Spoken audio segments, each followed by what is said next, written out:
Benvolguda comunitat universitària. El passat 17 de novembre es van disputar les instal·lacions de Puigcerdà els Campionats de Catalunya de bàsquet en categoria masculina i en categoria femenina.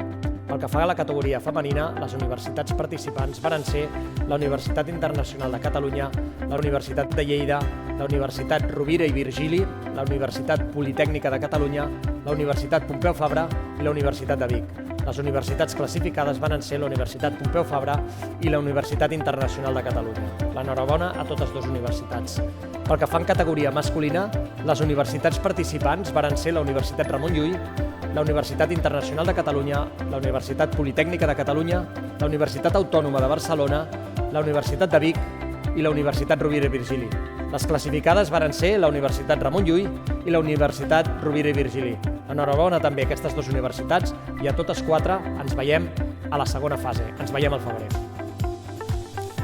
Les universitats classificades pel bàsquet femení seran la Universitat de Barcelona, la Universitat Autònoma de Barcelona, la Universitat Ramon Llull, la Universitat de Girona, la Universitat Pompeu Fabra i la Universitat Internacional de Catalunya. Tanmateix, pel que fa al bàsquet masculí, les universitats classificades per la segona fase seran la Universitat de Barcelona, la Universitat de Girona, la Universitat Pompeu Fabra, la Universitat de Lleida, la Universitat Ramon Llull i la Universitat Rovira i Virgili.